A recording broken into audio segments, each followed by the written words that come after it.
Welcome back Titans to a new 7 Deadly Sins Origin video. Today I'm gonna react to the new dev notes. As always, if you enjoy my content, you can give a like, subscribe and join my Discord server. The link is in the description. Breaking news. The ultimate gaming hub is moving. Moving to .com. LOOTBAR.com. Same service. Better future. All level up. LOOTBAR.com. So let's start with the dev note. First, we have quality of life improvement. They focus on the large amount of damage test display during combat, made it difficult to clearly recognize boss patterns and effects. And it's true, because if you are playing with Lightning Merlin, it's impossible to see anything. It's impossible. Damage text visibility improvement. We are currently working on improving the visibility of effects that are obscured by damage test, and this improvement is equal to be applied with the version 1.7 update. Okay, so for the next update. Clarifying skill and combined attack description. They're gonna add more detailed in-game explanations for combined attacks. Okay, perfect. Adding item favorites and quality of life features. We can register frequently used items, okay, such as platinum ore and consumables as favorites for quicker access. Okay. Future combat and gameplay improvement. Time attack starting position adjustment.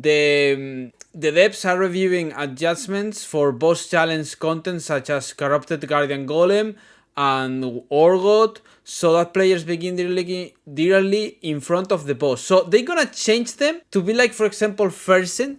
You just enter the boss and you enter the dungeon and then the challenge and the boss is there. So you don't need to go through all the dungeon. For example, I have to say that for the Corrupted Golem, it was like stupid, I think, because you need to open 2 doors and it's like you waste a lot of time. It's like, just let me fight the boss and that's it. So I really appreciate it. Feedback regarding time limited content. Requests to remove the time limits from endgame content to make it more accessible for casual players. They said that thanks to removing the time limit, a lot of players can now clear the Abyss content. However, we believe that excessive fatigue from attempting to clear raids every week is not conducive to a positive long-term gameplay experience. Yeah, because you need to clear 2 times every week the raid, and the raid is actually so slow. If you have a potential 5, potential 4,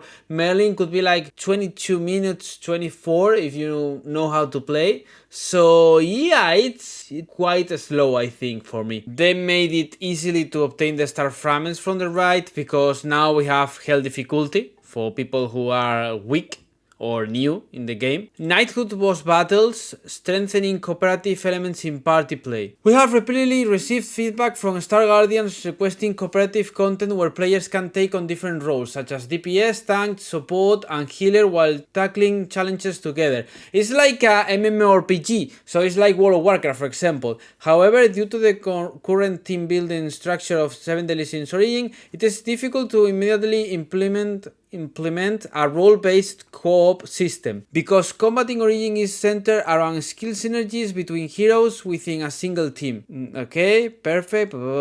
As many of you pointed out, the instinct party roles can certainly enhance the appeal of party play. However, because content designed around this style of gameplay has not yet been fully considered. So they are thinking about it, but right now it's impossible to do such a game mode, because they need to know how to modify the game. Right now we need to use certain elements and you need to go with a certain team. So obviously it's important, because for example you can share some passives, some debuffs and that kind of stuff. Yeah, debuff, I think that you can share all debuffs, because the debuff is applied to the boss, so you can share everything. But the buffs are different, so it doesn't work. So they need to like change it. That said, we are preparing the Knighthood boss battles planned for the version 1.7 update to offer their own style of cooperation and strategy party play.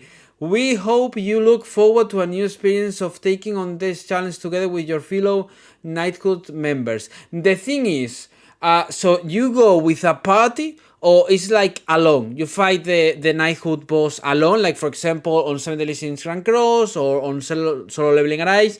I mean, yeah, it's cooperative because you cooperate with the clan, with the guild, but you need to clear it by yourself, and then you get a score, and that score adds to the guild score. I don't know if it works like that or not. Upcoming training grotto, that's from 76 Grand Cross. Through this, many Star Guardians share their desire for new content. Our development team is also preparing to introduce a variety of new content on a regular basis beyond raids. So we are getting Training Grotto. Training Grotto on 76 Grand Cross is like a game mode where you choose to fight different difficulties. It's like different bosses, and you need to use different characters, and then after that you need to fight your team, your own team. So if it works like that, it will be crazy. In addition to top tier content such as raids, we are continuing discussions on introducing content that supports character progression while also being more accessible for Star Guardians to enjoy. Yeah, that's important because we should get stronger. As a first step, we are currently preparing a new feature called the Training Grotto, where players will be able to more easily farm the equipment they want based on their heroes' core performance. Our goal for this content is to help fill the gaps between major updates while providing Star Guardians with another objective to work toward. We will share more details through a future development notes once everything is ready. Okay, so maybe it's like 76 Grand Cross. Story replay feature, you can replay the story. It's the same thing that they're gonna add on Soul Leveling Arise. Minigames and various game modes. We also received many suggestions for various types of minigames and new game modes. Our development team is also discussing ways to provide a wider variety of experiences through Britannia, and our goal is to gradually introduce more minigame style content over time. I think that probably for me, minigames is not that important. I prefer game modes, okay? Regarding the picks up system, releasing alternative versions of heroes. Listen to me, okay? It's important. We received a tremendous amount of feedback from Star Guardians, hoping to see alternative versions of iconic heroes from the original series, such as Assault Mode Meliodas and D1 Escanor. Finally! We are currently preparing to introduce these alternative versions of heroes through future updates. So they are saying that they're gonna introduce Assault Mode Meliodas and the one Escanor. I think that probably for the first anniversary we are getting Assault Mode Meliodas. I was thinking about it. Actually, I don't know if I said it in a video like weeks ago or something like that. But yeah, my opinion, my honest opinion, is that we are getting Assault Mode Meliodas on the anniversary, okay? I think that. While we are not yet ready to share the exact timing of release plans, our goal is to introduce them alongside the main story whenever possible. We are also preparing to showcase different versions of heroes from the original series through various formats, including seasonal events. We hope you look forward to what's to come. Okay, so we are getting Assault Meliodas and D1. I'm happy. Okay, perfect. I'm happy because I was in the other house, in the village, okay, and I was like, yeah, I'm gonna have lunch, and then I look at the phone and there's a new dev note, and I was like, why do you release a new dev note when I go out? I don't know. I mean, I was the whole morning inside my house, and once I go to another place, they release a new dev note. It is what it is. I don't know. Character roadmap and development direction. Plans for the 10 commandants and other villain characters. We have received many requests from Star Guardians who would like to see the 10 commandants. Yeah, for example, Starossa, Theldris, Melascula, Galan, that kind of stuff. Obviously it's important. And other memorable villain characters from the original The 70 Sins series appear in Origin, including members of the 10 Commandants and other fan favorite characters from the original series. We plan to continue introducing playable heroes to Origin through future updates. While we are not yet ready to share the exact timing or release plans, we will continue working to bring the characters you have been waiting for into the game. Regarding unimplemented signature skills, many Star Guardians have asked why iconic techniques from the original series such as Meliodas' full counter and Merlin's perfect cube have not been implemented in the game. I tell you, okay, before they say anything, it's because there are different versions of that character. So there will be another Meliodas that will have full counter and another Merlin that will have perfect cube. To explain this, under the original IP supervision guidelines, character skills can only be used when both the character and their weapon accurately match the corresponding point in the original story, because each hero skill are reviewed based on a specific point in the timeline. Certain skills may be restricted depending on the point in the story from which that hero originates. That's what I'm saying, okay? There will be different versions. In addition, some skills are difficult to adapt into the game's action-based combat system in a way that preserves their appeal. We also recognize that this may not have fully met your expectations. Moving forward, we will continue exploring ways to capture the spirit of the original series through our heroes while meeting the expectation of our Star Guardians. Ongoing balance adjustments for existing heroes. We have received feedback expressing concerns that as new heroes continue to be released, previously released heroes may gradually lose their relevance. It's like, for example, solo leveling. They buff all heroes, so they are like useful. So they're gonna buff some heroes. Okay, perfect. Heroes without engraved equipment. We have also received feedback expressing disappointment that some heroes do not yet have all 3 of their exclusive engraved equipment pieces.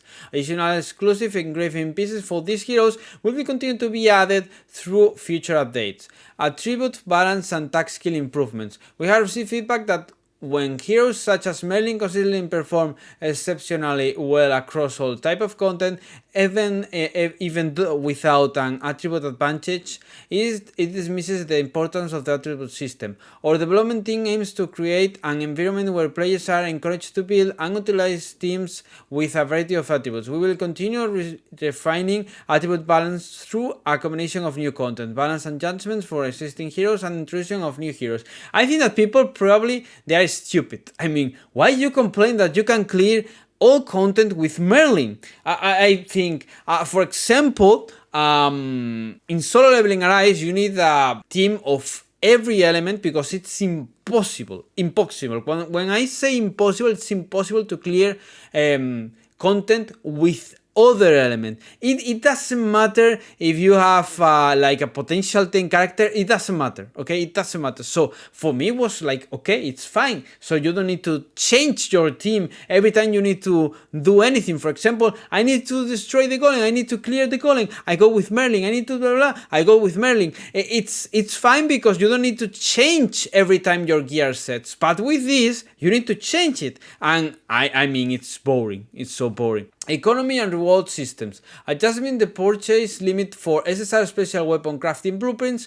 We have received feedback that the current purchase limit of 1 SSR special weapon crafting blueprint every 3 weeks is particularly disadvantage for new Star Guardians. We are currently reviewing an increasing to the purchase limit, blah blah blah. Okay, perfect. Adding uses for elite tokens. We have received feedback that while elite tokens are obtained frequently, they have limited uses and tend to accumulate over time. With version 1.6 update, elite tokens can be changed for transcendent seasons and needles and scissors. Okay. Server and platform stabilization. They're gonna improve the ping and some issues. Okay, perfect. PlayStation 5 bug fixes and platform optimizations. They're gonna improve the game on PlayStation 5. Perfect. DirectX 12. Perfect.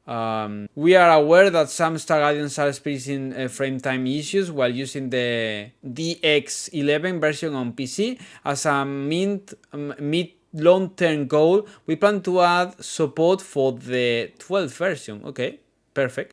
Resolution scaling bug fixes, perfect. So yeah, I think it's a good dev note. Obviously, some things like, for example, nerfing. It's like they won't nerf the characters. They will not nerf the characters, okay? But they will change the elements, so it will be impossible to clear the game modes with another element for me is stupid, okay? If it's true that people are asking for that, they are a bit stupid, okay? So thank you all for the big support. Tell me in the comments what do you think. You can give me a like, you can subscribe, you have my Discord server in the description if you want to join, if you need help or if you're looking for people to play with, and you have all the links in the description. So thank you all for the big support and see you in the next video. Bye!